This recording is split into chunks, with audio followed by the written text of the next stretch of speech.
Welcome, 5th graders, to your science video class review. Today we're going to go through the new vocabulary words of the new topic. Today we're going to talk about the different kind of plants, and as you can see, the theme of this PowerPoint presentation is all fruits and plants and everything like that, because we're going to go through this and how we're going to learn how we divide the plants depending on their physical characteristics. So today we're going to talk about how the plants work and how we can name them and sort them by names specifically. Now, the first thing that we're going to go through today is the vocabulary words. As you can observe here, there's nothing, but I will be putting them, all of them together one by one.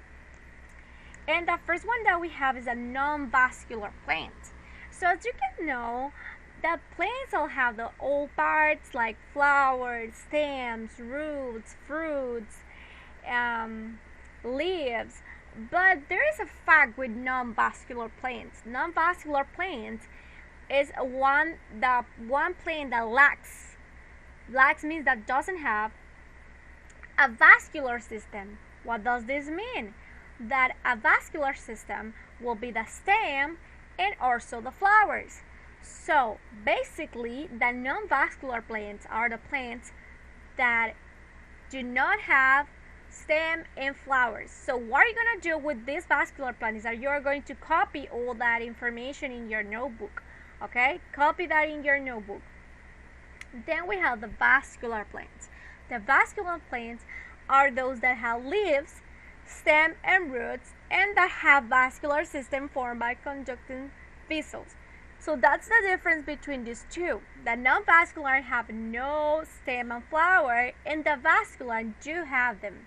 So vascular plants are like the normal plants that have all the parts in there, but the non-vascular have nothing, literally just leaves, like the picture you see here. So now what you're gonna do is that you're gonna draw your vascular plant and copy the definition, okay? Let's go ahead with spores. Now, spores are a minute, typically one cell, reproductive unit capable of giving rise to a new individual without sexual fusion. Now, characteristic of a flower plant, fungi, and protozoans. And as I don't know if you've seen this before, I think you have, but it's normally like the small balls that are in the back of the plant. Those small balls in the back of the leaves of the plant are like spores. So those are spores which you have to draw, and also you have to copy that definition. Now we have three pictures here, and we are going to learn more about how do they work. So the first one that we have is the gymnosperm. Gymnosperm are vascular plants in spermatophytes producing seeds. This means there are the plants that are producing seeds all the time. Okay, like the acorns that you see here below.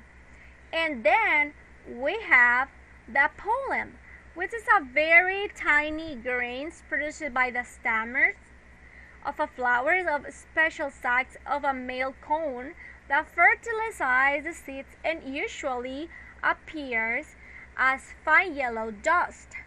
So pollen is basically the male fertilization sac that a flower can apport to a flower reproduction.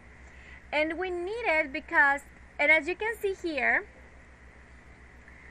these tiny yellow dots that you see here, the yellow dots that you see, those are the pollen. And the thing is that the bees plays a really important paper in this, because they are the ones that take the pollen from flower to flower and help them to reproduce. And last but not least, we have the angiosperm. It's a flowering fruit-bearing plant or tree known for having ovules developed within an enclosed ovary supplement.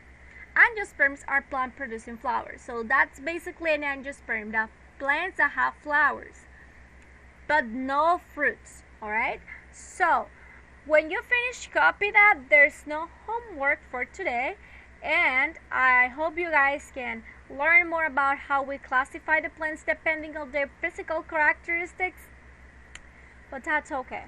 So I'll see you guys later.